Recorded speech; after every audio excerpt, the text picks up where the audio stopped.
चुनाव प्रचार कैसा चल रहा है आपका? बढ़िया चल रहा है। निरंतरता में हम लोग सभाएं बिहार के अलग अलग संभाग में हम लोग कर रहे हैं और अभी आखिरी सभा हम लोग की गया जी में थी और जिस तरीके से लोगों का उत्साह जोश देखने को मिल रहा है और जिस तरीके से भारी भीड़ उन सभाओं में इकट्ठी हो रही है, ये मेरे विश्वास को बढ़ाता है कि आने वाले दिनों में चुनाव के परिणाम भी उतने ही खूबसूरत होंगे। जुबानी गदा चला रहे हैं नीतीश कुमार पर, क्या वजह है? नहीं, देखिए, मैं इस बात को मैं स्पष्ट कर दूं, मुख्यमंत्री जी पे कतई नहीं। मेरी शिकायतें जिस तरीके से अपराध बढ़ा है प्रशासन को लेकर ज़रूर है, पर उस पर मेरा विश्वास भी फिर मुख्यमंत्री जी पर ही है कि इन्होंने ही ये करके दिखाया था। बिहार में सुशासन राज इन्होंने ला कर दिखाया था। जिस जंगल राज के दौर से 90 के दशक में राजद के नेतृत्व वाली सरकार ने बिहार और बिहारियों को परेशान प्रताड़ित करके रखा हुआ था, उससे किसी ने निजात दिलाने का कार्य किया तो मुख्यमंत्री नीतीश कुमार जी ने ही किया और आज भी मेरा विश्वास उन्हीं के ऊपर ही है। पर ऐसे में सहयोगी होने के नाते अगर कहीं पे एक ऐसी परिस्थिति उत्पन्न होती है जो बिहारियों को चिंता में डालती है तो जिम्मेदारी भी बनती है मेरी कि मैं उस प्रशासन को भी मैं सचेत करूं ताकि भविष्य में ऐसी घटनाएं दोबारा ना हो। ये सचेत करना हो गया या आंखें दिखाना हो गया जब चिराग पासवान कहते हैं कि मुझे दुख है कि मैं सरकार का हिस्सा हूं जहां पर इतने अपराध बढ़ गए हैं? देखिए, ये ना नैरेटिव एक बनाने का प्रयास किया जाता है क्योंकि मेरा इतिहास ऐसा रहा है, मैं उसको भी मैं स्वीकार करूंगा क्योंकि 2020 में मैंने चुनाव अकेले लड़ा था तो वो छवि मेरे साथ जुड़ गई है कि मैं हर बात पे मैं आंखें दिखा रहा हूं। कतई ये कहना बगावत नहीं है, ये चिंता है और वो चिंता मेरे प्रदेश के लिए है, मेरे बिहारियों के लिए है। सार्वजनिक रूप से आप चिंता जाहिर कर रहे हैं ना, अगर आप सरकार का हिस्सा हैं तो नीतीश कुमार से मुलाकात करके आप इस बारे में सलाह देते। हाँ, नहीं, जरूर समय समय पर जब भी मौका हुआ है मैंने उनसे बातें भी, अपनी बातों को मैंने व्यक्तिगत तौर पर भी उनके सामने रखा है। मैं इस बात को स्पष्ट कर दूं, मैं बिहार में सरकार का हिस्सा नहीं हूँ जी। मैं समर्थन करूं, मैं हिस्सा हो भी नहीं सकता क्योंकि वो विधायक ही नहीं है मेरे पास। वो भी नीतीश कुमार लेकर चले गए साथ में। एक जीते थे, वो भी आज मेरे साथ नहीं है। तो ऐसे में मैं बिहार में सरकार का मैं समर्थन जरूर कर रहा हूँ। मैं समर्थन इसीलिए कर रहा हूँ क्योंकि मेरा विश्वास इस सरकार के ऊपर है। इन पे नहीं तो फिर किस पे करूंगा? जंगल राज वालों पे तो कोई भरोसा नहीं कर सकते हैं। चिराग जी, फिर आप दुख होता है जब बिहार में ऐसी आपराधिक घटनाएं घटती हैं। उस दिन गया जी में मेरा कार्यक्रम था और सोचिए, मतलब एक महिला के साथ एम्बुलेंस में डॉक्टर्स, टेक्नीशियंस, उनके माध्यम से गैंगरेप किया जा रहा है। ये कैसी व्यवस्था की तरफ हम लोग जा रहे हैं? तो ऐसे में अगर चिंताएं हैं तो मैं कैसे जाहिर करूं? ऐसे ही जाहिर करूंगा ना, क्योंकि प्रशासन जब तक जिनकी जिम्मेदारी है, जब तक वो लोग जवाबदेही तय नहीं करेंगे। और मैं कतई मैं मुख्यमंत्री जी के ऊपर सवाल नहीं उठा रहा हूं, मेरा सवाल उन प्रशासन के लोगों से है कि क्यों नहीं वो संभव कर पा रहे हैं उस परिस्थिति को लागू करना जो पहले एक बार हो चुकी है 2005-2010 में। गुड़ खाकर गुलगुले से परहेज हो गया ना कि नहीं, नीतीश कुमार के ऊपर सवाल नहीं है, हम प्रशासन पर सवाल उठा रहे हैं। अरे गृह मंत्रालय उनके पास, मुख्यमंत्री वो हैं, प्रशासन शासन सब उनके पास है, फिर हम बोलेंगे कि नहीं अधिकारी ठीक काम नहीं कर रहे हैं। ये तो जिम्मेदारी सीधे गृह मंत्री की बन जाती है ना, अगर लॉ एंड ऑर्डर इतना बुरा हो चुका है बिहार में। अंतोगत्वा जो इम्प्लीमेंट करते हैं जवाबदेही तो उनकी बनेगी ना। ऐसे में आप अराजकता में तो नहीं जी सकते ना। प्रदेश के मुख्यमंत्री हैं और जिन्होंने निरंतरता में अपने आप को बार बार साबित करके दिखाया है जब सुशासन की बात आती है, और ऐसे में मेरा है विश्वास उनके ऊपर। बट हाँ, अगर कोई ऐसे अधिकारी हैं, प्रशासनिक कहीं पे चूक हो रही है तो उसको भी उजागर करने की जिम्मेदारी एज एन ऑनेस्ट सहयोगी मेरी बनती है। लेकिन जब चिराग पासवान आरोप लगाते हैं, राज्य सरकार को कटघरे में खड़ा करते हैं, तो जेडीयू की तरफ से बयान आता है कि आपका दिल कहीं और दिमाग कहीं और लग रहा है आजकल। संभवतः मैं मानता हूं कि जिस तरीके से मैंने बातों को रखा है, मेरे सहयोगियों को उस बात ने परेशान किया होगा, बट कतई मेरी मंशा अपने साथियों को परेशान करने की नहीं है। मैं इस बात को मैं स्पष्ट कर दूं, मेरी मंशा उन बिहारियों की आवाज़ बनने की है जो आज की तारीख में जब ऐसी घटनाएं घटती हैं उस पीड़ा से गुजरते हैं। और मैं बार बार मैं कहता हूं कि अगर हम नहीं तो फिर और कौन करेगा? आप जो जंगल राज वाले हैं उन्होंने तो 90 के दशक में करके दिखाया कि भाई वो लोग नहीं कर सकते हैं। तो ऐसे में हमें ही ये करना है। तो जब मैं ऐसी बातों के ऊपर सवाल उठाता हूं, मैं मानता हूं कि मेरे सहयोगी इस बात को लेकर परेशान होते होंगे, बट कतई उनको परेशान करने की मेरी मंशा नहीं है। वो जवाबदेही तय करने की मेरी मंशा है कि जिनकी लापरवाही से बिहार में ऐसी घटनाएं हो रही हैं। आज की तारीख में मान लीजिए अगर ये कहा जाता है कि चुनाव आ रहे हैं, चुनाव की दृष्टि से, and which is true, I do agree कि ऑल ऑफ अ सडन कैसे इतनी आपराधिक घटनाएं एकदम से घटने लग गई। तो अगर इसके पीछे कहीं राजनीतिक चुनावी सोच भी है और कुछ ऐसे असामाजिक तत्व जो कि आज ज़्यादा सक्रिय हुए हैं चुनाव की दृष्टि से, तो उनको भी तो नियंत्रित करने की जिम्मेदारी हम ही लोगों की है ना। लेकिन जिसको नियंत्रित करना है वो अगर नहीं कर पा रहे हैं तब तो फेल हो गई ना सरकार कानून व्यवस्था के मुद्दे पर आपको विश्वास तो रखना ही होगा ना, आप अराजकता के माहौल में तो नहीं जा सकते। और जैसा मैंने कहा कि मुख्यमंत्री जी में वो क्षमता है पूरी तरीके से इन बातों को नियंत्रित करने की, और उम्मीद ही नहीं पूरा विश्वास है कि आने वाले दिनों में आप इसको नियंत्रित होता हुआ देखेंगे भी। आप लोग लालू यादव के राज को जंगल राज से तुलना करते हैं, तो अब तेजस्वी यादव कह रहे हैं कि महाजंगल राज आ चुका है बिहार में और उसको रोक पाने में आप लोगों की सरकार बिल्कुल नाकामयाब है। कतई मुझे नहीं लगता कि वो तो हम लोगों के ऊपर सवाल नहीं उठा सकते हैं। उनकी सरकार के दौर में आई थिंक मैं उस जनरेशन से आता हूँ, शायद मेरे बाद वाली जनरेशन्स को 90 का वो दशक याद नहीं होगा, बट मैं उस पीढ़ी से आता हूँ जिसने 90 के दशक का वो भयावह माहौल हमारे बिहार में देखा है, जहाँ अपहरण, हत्या, लूटमार, डकैती। आज तो जब ये घटनाएं घटती हैं तो हम लोग उसके ऊपर बात करते हैं, बट उन दिनों तो हर घंटे के हिसाब से ऐसी घटनाएं घट रही होती थी, और जिसने मजबूर किया बिहारियों को बिहार से पलायन करने के लिए। आज भी मैं वो पीड़ा देखता हूँ, पीढ़ियाँ बीत गई हैं दूसरे राज्यों में, दूसरे देशों में रहते हुए, जो एक बार बिहार छोड़ के गया वो वापस आ ही नहीं पाया, क्योंकि निरंतरता में 1.5 दशक तक ऐसा माहौल था। पर हाँ, ना वो सही था ना आज का माहौल सही है। ऐसे में वो लोग तो नियंत्रित नहीं कर पाए, हम लोग करेंगे, ये विश्वास है। लेकिन जब आप हम लोग करते हैं या बोलते हैं आप इस तरह की बातें, तो फिर आपसे पूछा जाता है कि आप तो उसी सरकार का हिस्सा हैं। अगर आपको दुख हो रहा है, तेजस्वी यादव की ओर से कहा गया है आपकी ही बयान पर कि अगर आप असहज हैं नीतीश कुमार के राज में, जिस तरह का महाजंगल राज है, ये उनके शब्द हैं, तो फिर आप सरकार से अपने आप को पीछे क्यों नहीं खींच लेते? आप उस सरकार में भी रहेंगे, उसकी आलोचना भी करेंगे।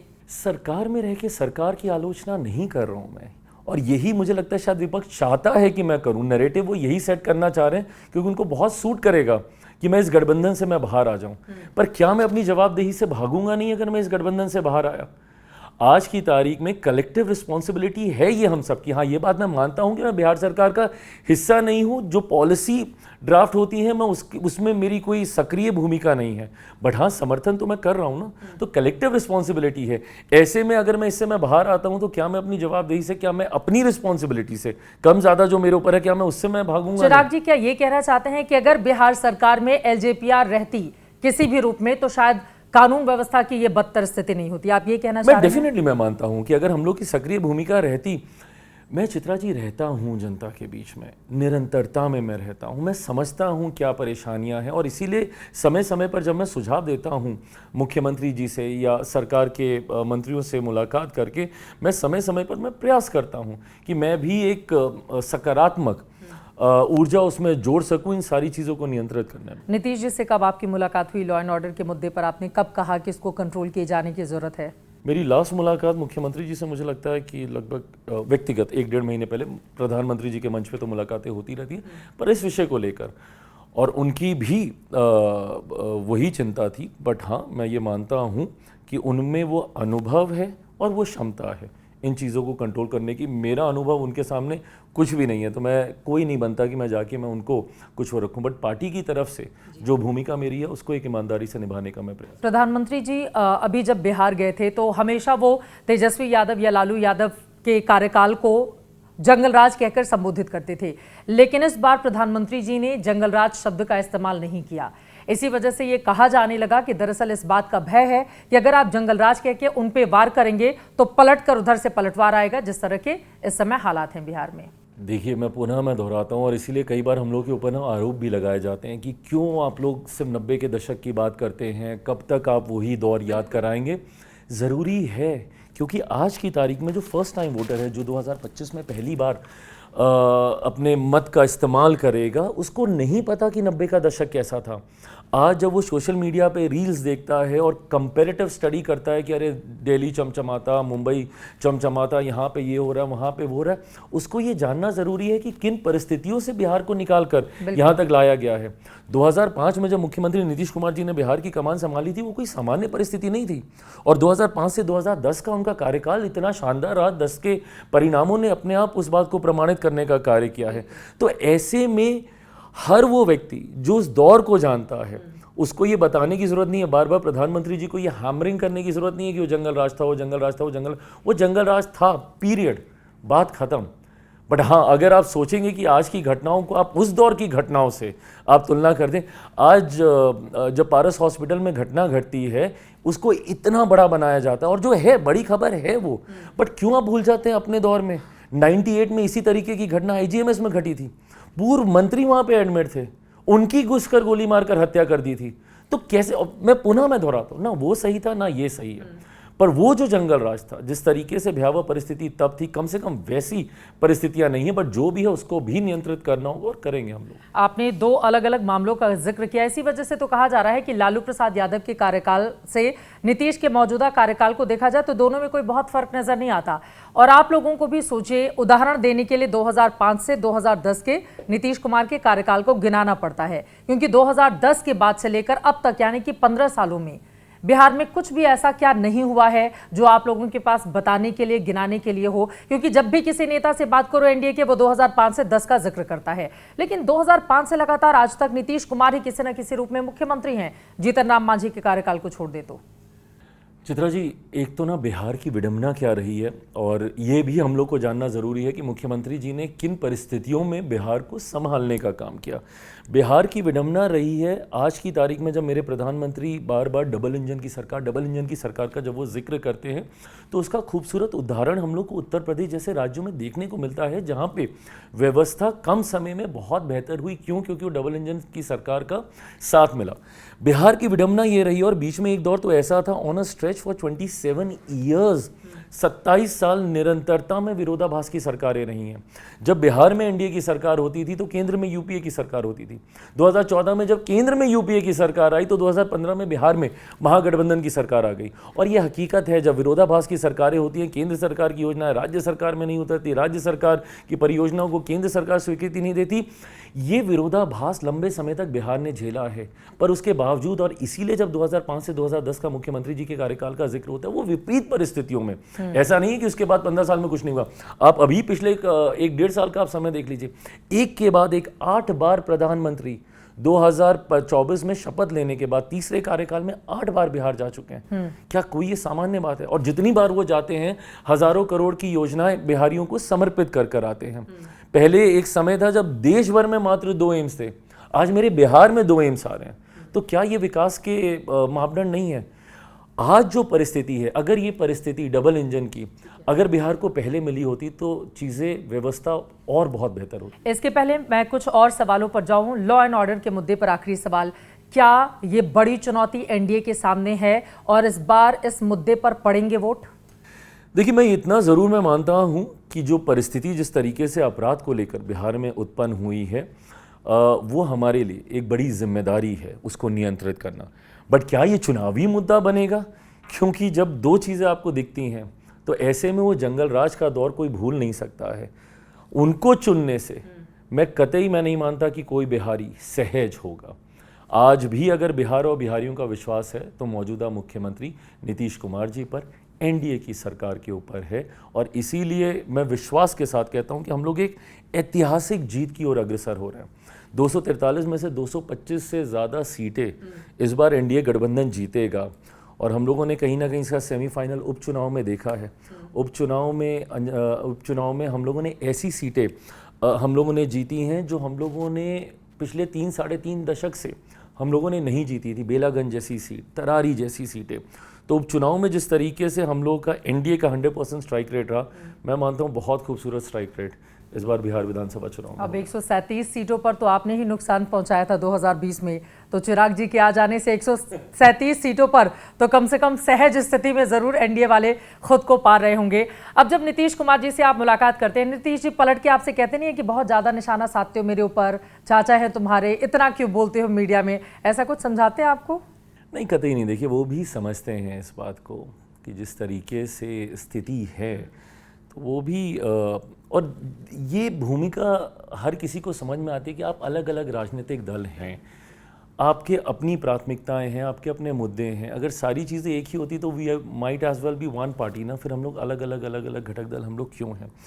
मैं जिस समाज का प्रतिनिधित्व करता हूँ, मैं जिनकी बात करता हूँ, अगर वहाँ पे किसी तरीके की कोई चिंता है तो मेरी ही जिम्मेदारी बनती है उसको आवाज़ देना।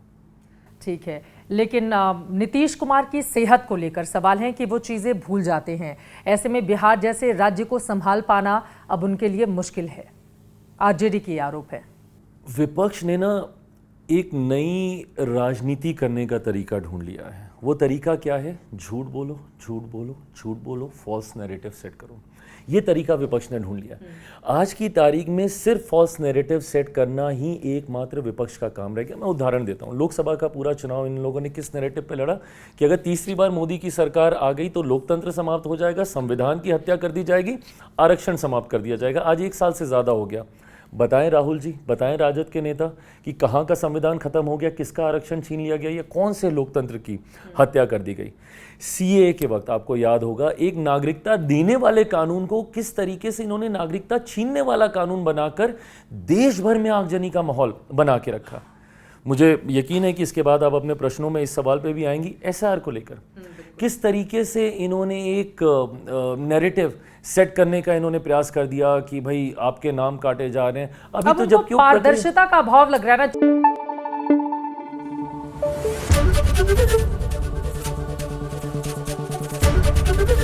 एबीपी न्यूज आपको रखे आगे।